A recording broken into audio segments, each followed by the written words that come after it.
Teach us to steady our lives, especially in this onslaught of modernization, where many competing ideas fight for our loyalty. We ask you to continue to guide us that we may have wisdom to subscribe to the highest thought of all, and that is your thought, your universal, unchanging, powerful, and just thought. Patawarin niyo po kami sa aming mga kasalanan. Forgive us for our sins, cleanse us from all our iniquities.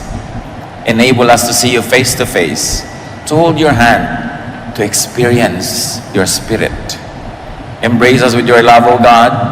Set our spirits free so that we may gain hearts of wisdom.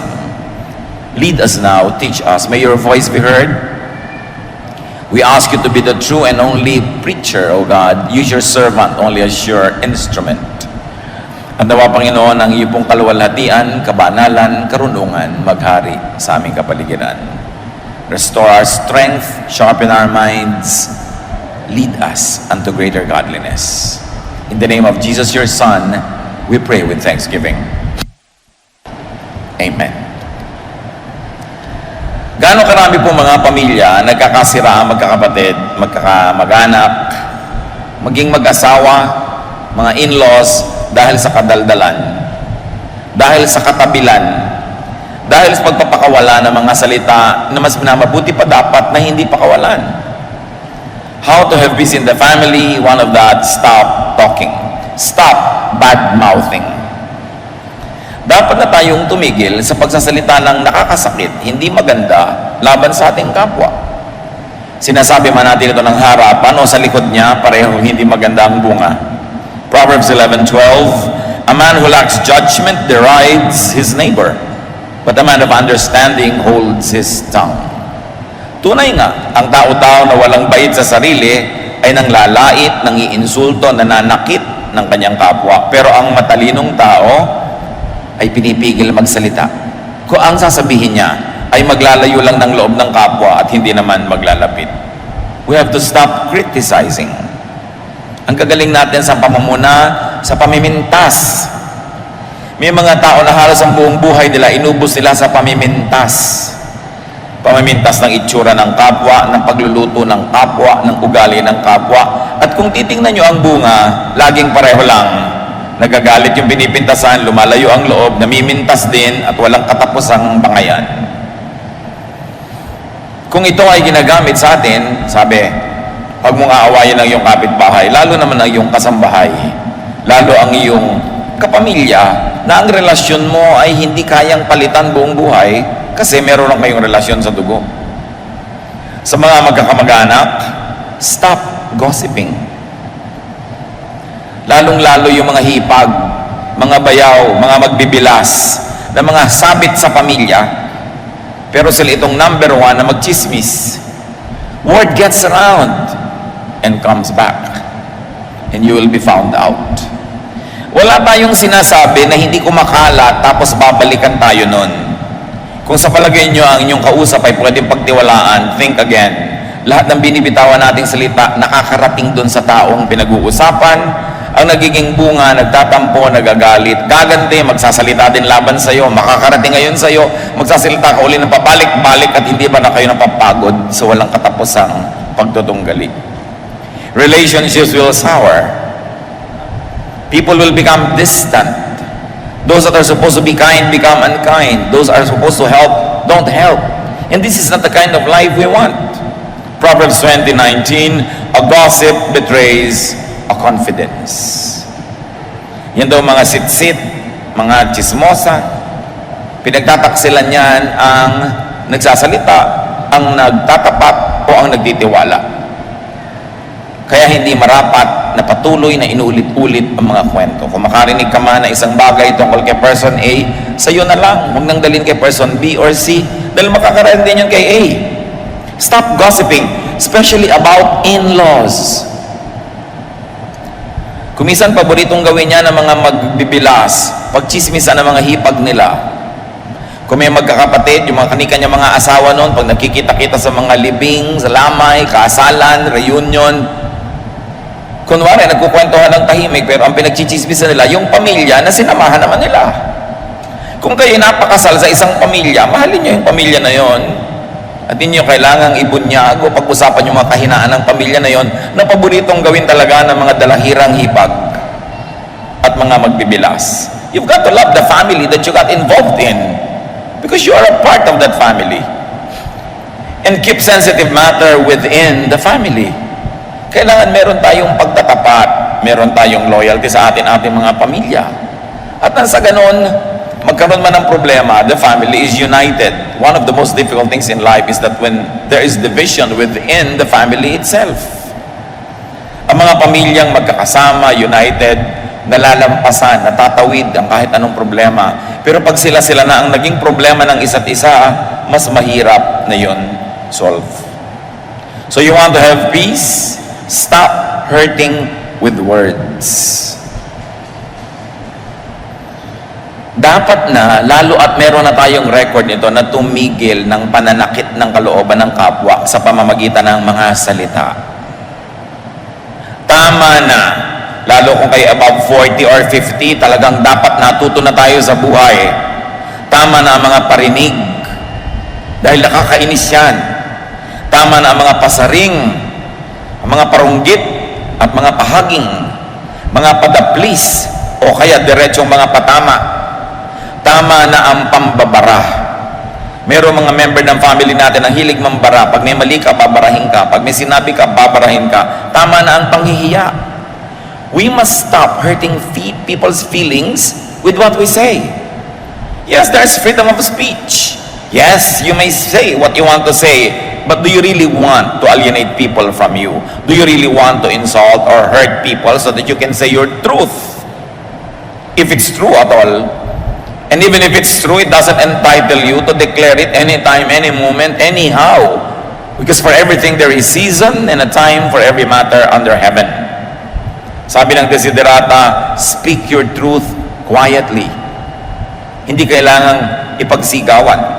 If you're correcting somebody, if you're opposing somebody's idea, it doesn't to be in front of everybody, especially in an Asian setting where people are sensitive, where it is important to save face.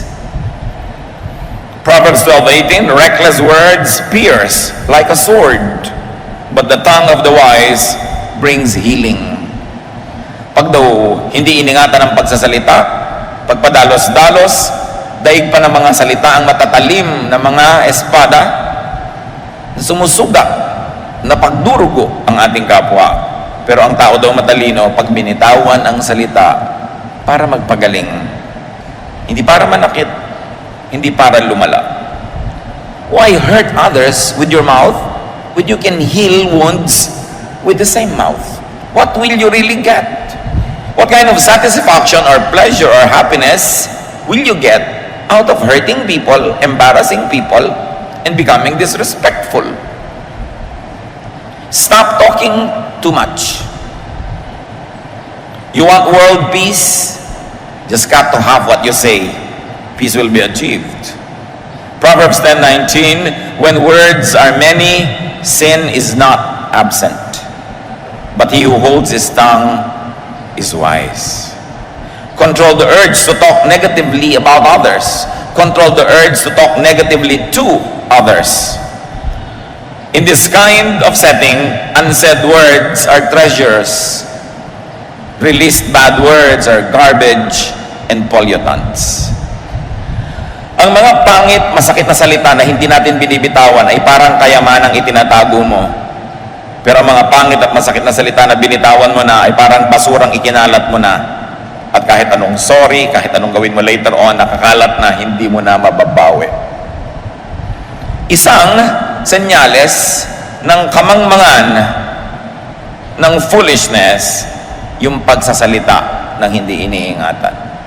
Yung ipinagyayabang mo, ako, pag inisip ko, sinasabi ko. Yung pagka naisip ko, talagang ibubulalas ko. Bakit? Ganun ang iniisip ko sa kanya, sasabihin ko, I'm sure marami kang kaaway. I'm sure ko konti magmamahal sa'yo. Hindi ipinagmamalaki yun. Dapat pigilin yung ganong kate ng dila. And next, to stop talking too much is to stop nagging. May mga tao nakakasakal kasama, nag ng nag. Takatak ng takatak ang bibig. Walang tigil. Do you know that nagging is trespassing?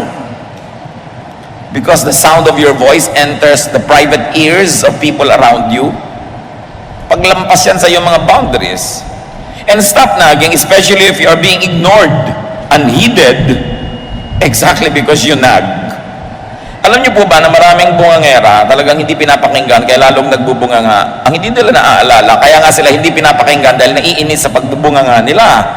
Dahil yung hindi pagsunod sa kanila at hindi pagbibigay sa kanila isang uri ng rebellion o paglaban. Kung pagbubunganga ang ginagawa natin, siguro meron tayong gustong ma-achieve. Meron tayong gustong magawa, makamit.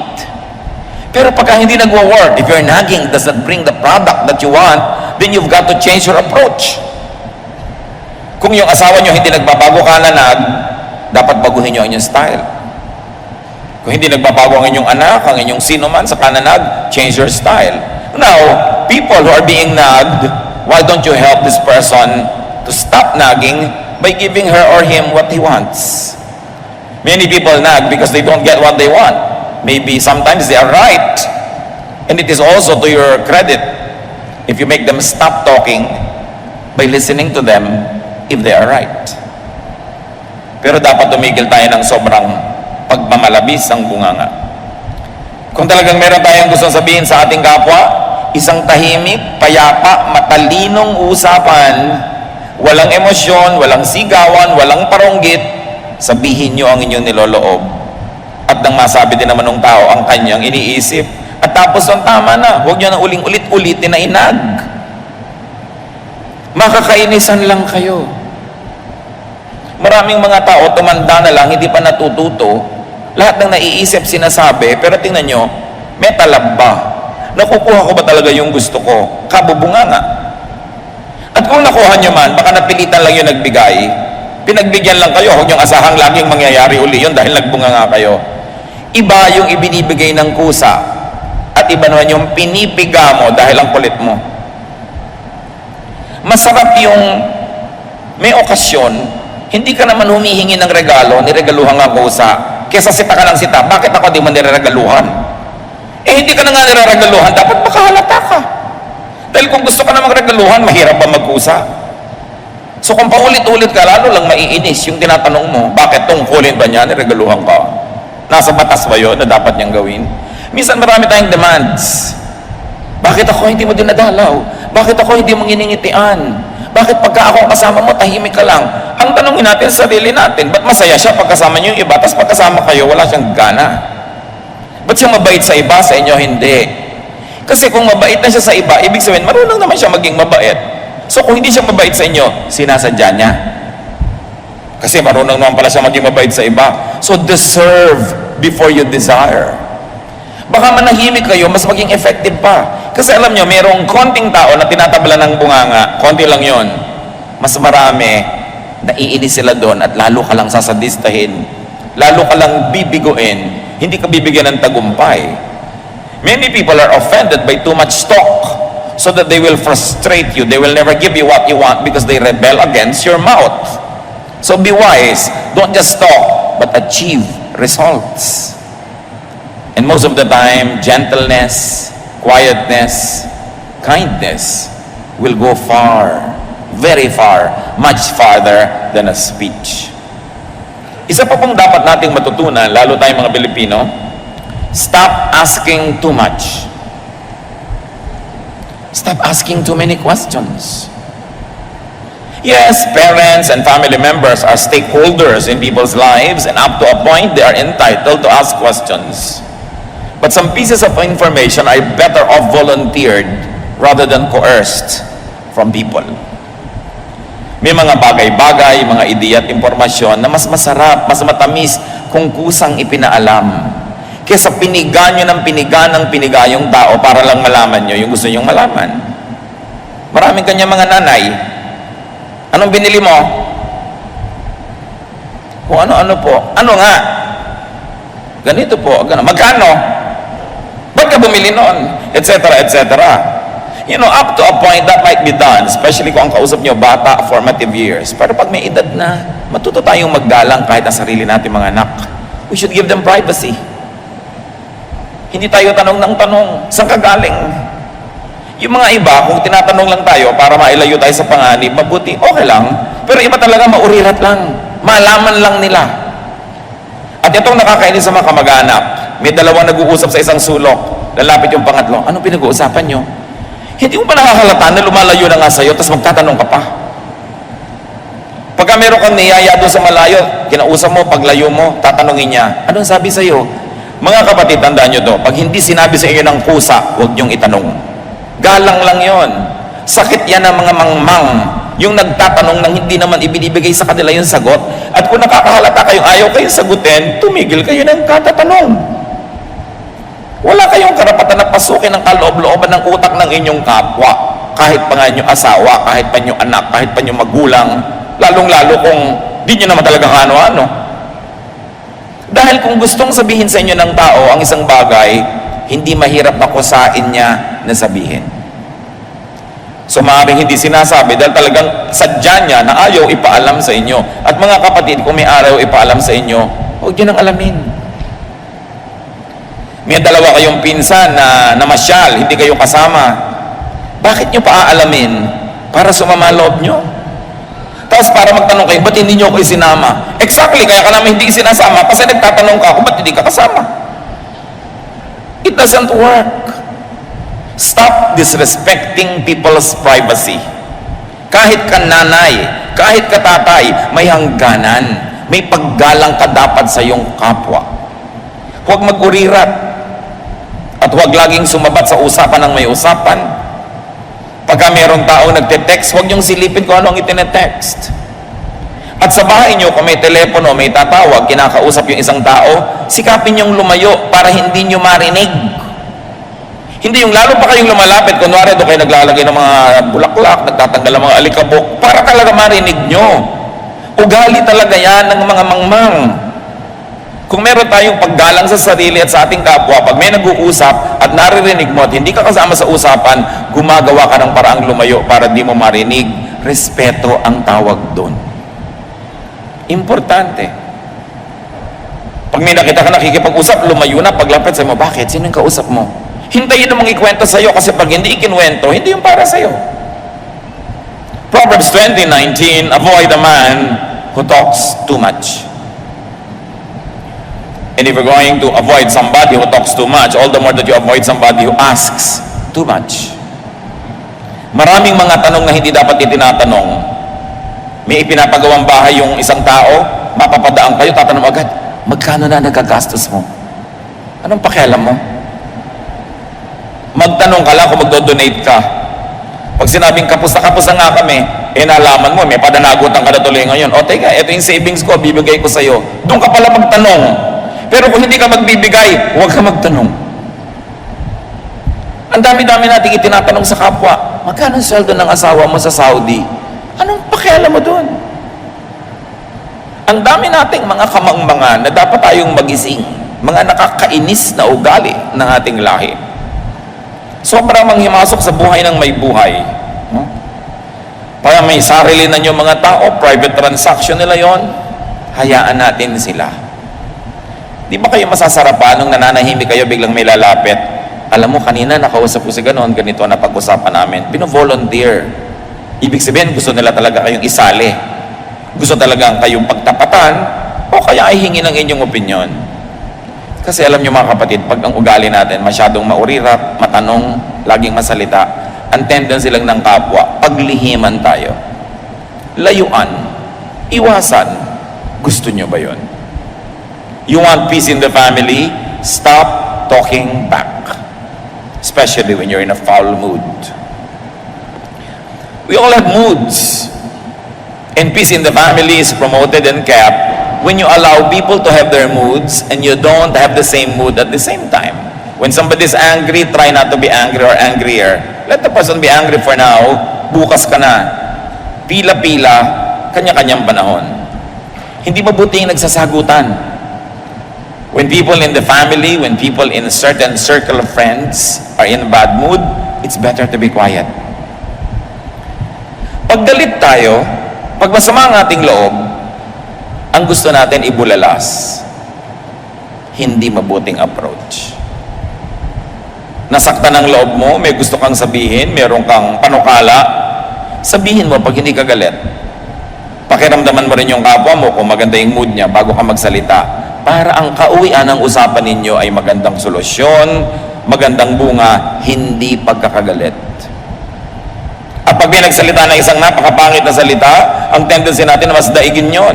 Magkano ka? Sabi mo naman, doble mo. Pero wala tayong na-achieve. Ang maganda doon ay magkano ka? Napakamura. Hindi mo dapat pag-aksayahan ng panahon.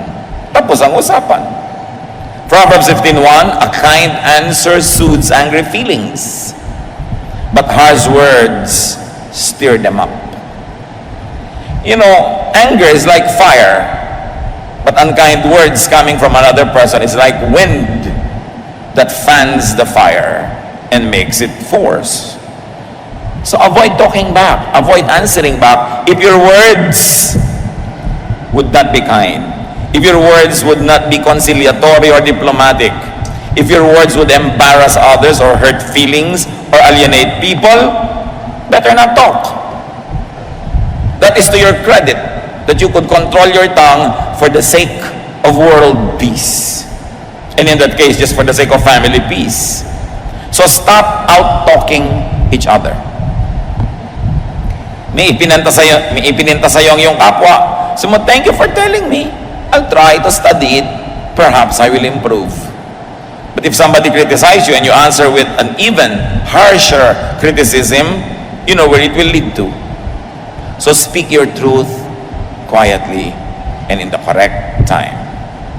Sa pamilya, mga kapatid, isa pa para tayo matahimik, stop talking down. Tama na yung pagsasalita na para kayo amo, para kayong poon, para kayong Diyos. Kahit kayo tatay, kahit kayo husband, kahit kayo nanay, kahit kayo wife, kahit kayo ate o kuya, dumadating ang panahon, nagkakatabla-tabla na lang ang edad ng mga tao. Kasi pareho na lang sila ng alam, pareho ng mga karanasan. So yung mga dating pinopo ng mga ate, kuya, tatay, nanay, dumarating yung point na parang nagiging matalik mong kaibigan kesa sa parang mga sobrang mga superior. Hindi dapat nawawala ang galang sa magulang, sa mga nakakatandang kapatid, lalo't naging mabuting mga ate at kuya sila. Pero yung mga nakakatanda na mismo at matataas ang ranggo ang nagkukusang bumaba sa kanilang mga dambana at mga altar para maging mas maganda ang samahan. Well, it is true that the gap between parents and children, between elder brothers and younger brothers will narrow down in time. It is important to continue to be respectful to your elders, be they your brother or be your sister or be your parents. How can you be wrong when you're polite? How can you be wrong when you're diplomatic? Philippians 2:3, don't be proud, but be humble and consider others more important than yourselves. Merong mga tao na sakal na dahil sa sobrang superiority ng ilang members ng family nila.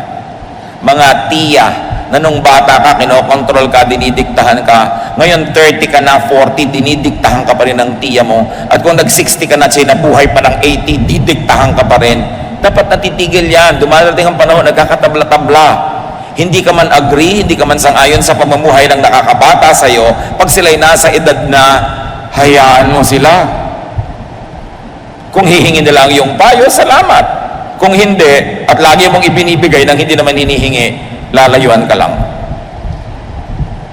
Ang mangyayari ngayon, tatanda ka ng tatanda, ni walang dumadalaw sa'yo, kasi bad ang record mo sa mga pamangkin mo. Bad ang record mo sa mga bata. Do you want that? Napakarami ng mga nauna sa atin na dapat ay kapulutan natin ng aral. Dapat iba-ibahin natin ang ating style. Stop the superior stance.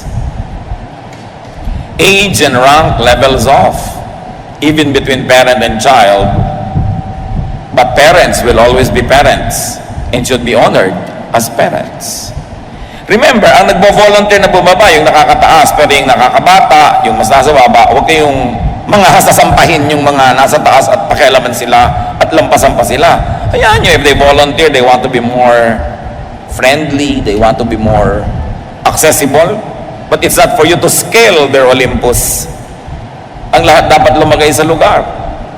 God is God of order, and every place, every person, everything in creation has its proper place and proper time. Do not cross boundaries that you shouldn't. Even cacti live in the desert. Deserts, flowers like orchids live in shades. Bougainvilleas live under the sun. We all have our places in the scheme of things. And it's important to know where you should stand. Those who take a superior stand must at least be caring and supportive. And must be good providers. Tandaan nyo mga kapatid, sa pamilya, nagpopon-poonan ka, nagbo-boss-bossing ka, kung good provider ka. Ngayon, kung good provider ka na, hindi ka pa nagpopon-poonan, better. Pero napakasama naman nung hindi ka nga nagpo-provide, wala ka namang naitutulong, tapos kala mo ka kung sino dyan. Lalong wala yun sa lugar. Ang pinakamasarap, yung may naitutulong ka na, ang bait-bait mo na, pero hindi ka pa nagkukung sino. Maganda yun.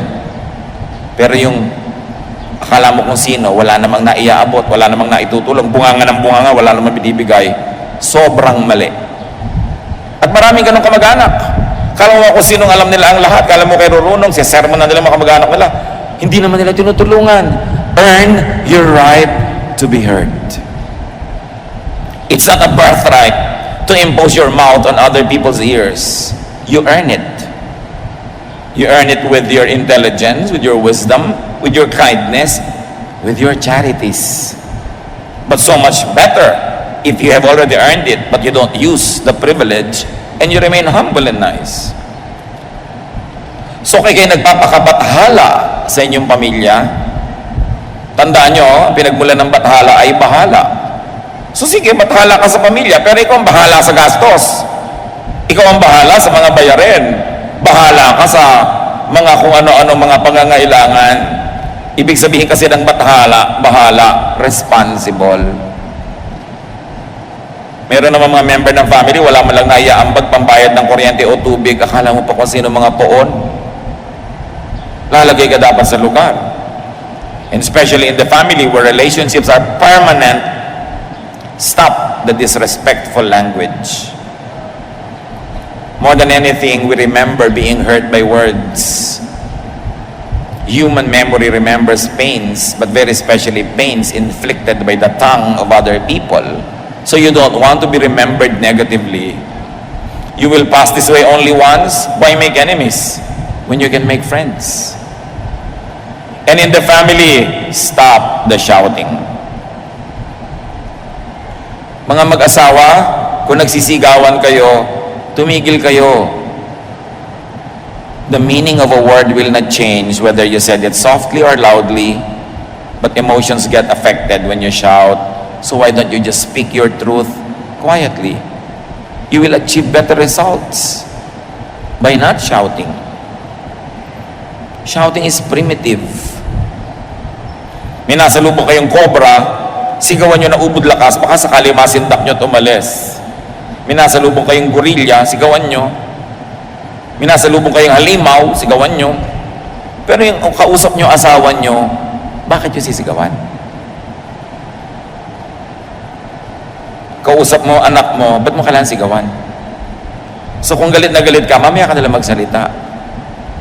When you're too emotionally affected, delay opening your mouth so you don't have to emphasize your meaning and help it with theatrics, with volume, with shouting. Because the tendency of the hearer is not to pay attention to your content, but to be affected and offended by your method. So mahalaga, huwag magsigawan. Mga mag-asawa, magkatabi ba kayo? Sabi nyo, sige, wala na tayong sigawan. Ha? Sinasabi nyo ba? Lalo yung pala sigaw? Pero mo mag-asawa, nagmamahalan kayo, may nagsisigawan kayo. Bakit? Di ba pag nagka-cancer ka, yung asawa mo na mag-aalaga sa'yo? Pagka yung atay mo, nasisira yung asawa mo magdo-donate o anak mo? Di ba pag naghihingalo ka, ang nakapaligid sa'yo, pamilya? Bakit mo sila sisigawan? Mali. Sinasabi nga ni Lord, love your enemy. Di lalo namang love your family. Enemy nga, pinapamahal eh. Family pa. Pag galit na talaga kayo, pumasok kayo sa kwarto, manalamin kayo, tsaka sigawan niyo yung sarili niyo. Mailabas niyo lang, kasi hindi naman siguro kayo magdaramdam sa sarili niyo. Pero yung inilabas mo sa iba, pinagdaramdam nila yon. Huwag niyong sigawan, lalo mga bata. Natatakot, nasisira ang loob, nagtatampo. Hindi maganda ang bunga. Do not shout at your spouse.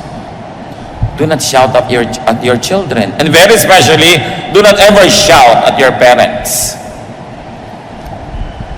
Dapat, kung may sasabihin ka, sabihin mo ng banayad. Families, you want to have peace? Stop replaying old woes. Tigilan ang hukayin ng mga bangkay ng nakaraan.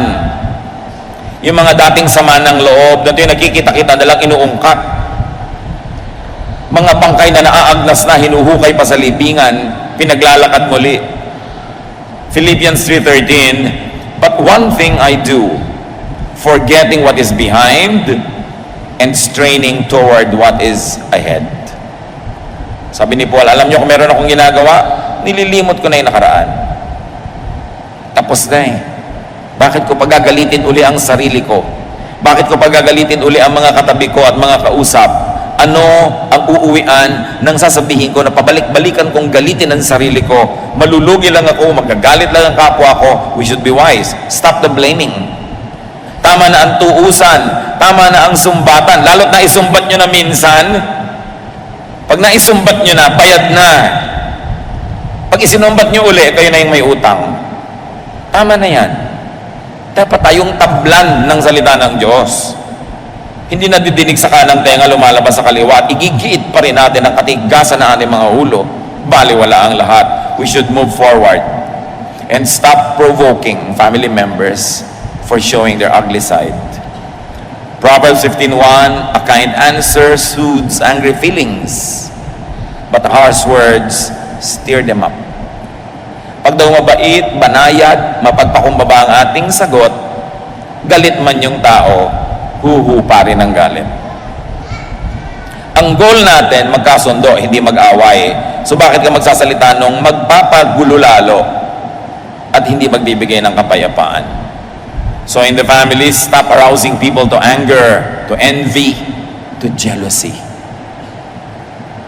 Kaya marami magkakapatid nag-aaway, sul-sul ng kani-kanya mga asawa, lalo tungkol sa manahan. Sabi, bakit ang kuya mo, namanan niya yung bahay, ikaw, bulok na jeep? Asawa magsasabi nun. Asawa, hindi ka kasama sa pagpupundar ng mga kayamanan ng magulang ng asawa mo. Huwag kang makialam sa hatian. Nagkakagulo ang magkakapatid dahil sa sul-sul, ungot-ungot at iyak-iyak ng mga asawa. Yung dating masasayang magkakapatid na paghihiwa-hiwalay tuloy. Kung hindi mo pundar, huwag kang maghangad. Pero siyempre sasabihin ni asawa, ang mga anak mo, lugi. Siyempre props yung mga anak niya. Pero siya ang interesado doon. Kaya marami pong kumpanya na matatalino yung magkakapatid, puwera ang mga asawa sa pagraran ng kumpanya. The fastest way to destroy a company is to bring in all the in-laws. Kasi alam niyo ang magkakapatid, ano man ang mga kasalanan niya sa isa't isa, dahil magkakapatid, magkakapatawaran din yan. Magpapasensyahan din. Pero pag may sumaling mga sabit, yan ang nagtatanim, yan ang nagpapalika ng gulo. Kung magtatayo ng kayo ng kumpanya, magkakapatid, off-limits ang mga asawa para tahimik kayo. Pero sabi ng asawa mo, I'm business-minded, Daddy. I like to be involved. Sabi mo, magtayo ka dyan sa tabi natin ng make tusok-tusok the fish balls. Use that business, mag-business ka dyan, pero huwag kang sumangkot sa pamilyang ito kasi gugulo. Mahal kita, pero, you know, in-laws are like that. So magpakatalino kayo para ang tahimik ang pamilya. Galatians 5:26, let us not become conceited, provoking and envying each other. So stop talking in a harmful way. Ngayon sana mga kapatid, kung naririnig natin ito, huwag natin titigasan ang ating puso. Huwag natin gagalitin ang ating mga sarili. Ibaba ang ating loob. Tanggapin ang pagtutuwid ng mga salita ng Diyos. After all, these are all from the verses of the Bible. Huwag tanggihan. Buksan ang puso para mas sumarap ang buhay at mas maging kaiga-igaya tayo sa ating kapwa. So you don't only stop talking in a harmful way, but you help people stop talking negatively by inspiring them with your kindness, with your love, with your good manners. Inspire people to sanitize and beautify their language by sanitizing and beautifying your own. And do not tolerate harmful talk. When people come to you talking negatively about other members of the family, don't participate. Discourage it. Huwag makinig sa mga bulong-bulong. Maraming mga maghihipag, magbibilas, tumanda na lang, namatay na lang yung iba, magkakagalit pa. Gusto nyo yun? Dapat baguhin ang ating mga ugali. Psalm 1:1, God blesses those people who refuse evil advice and won't follow sinners or join in sneering at God. Pinagpapala ng Panginoon ang hindi nakikinig sa mga masasamang mga pananalita at sa mga salita ng makasalanan. Aming Diyos, turuan niyo po kami na i-apply ang mga salitang ito sa aming buhay. Forgive us, Father, if we have offended you and if we have done things that contradict the holiness of your words. Teach us to correct ourselves. Ituro mo sa amin, Panginoon, na baguhin ang aming pag-uugali, bata man kami o matanda, para ang nalalagipang panahon ng aming buhay maging matiwasay, tahimik, payapa. Yung mga nasaktan namin at nagalit ay muling bumalik ang loob sa amin, lumapit ang kanilang loob. Dahil nakikita nilang kami nagbabago. Patuloy mo kaming baguhin ang aming mga buhay, Lord, baguhin ang inyong salita. At sa mga kapwa namin, sa aming mga kapatid na hindi ito ang problema dahil talagang mabanay,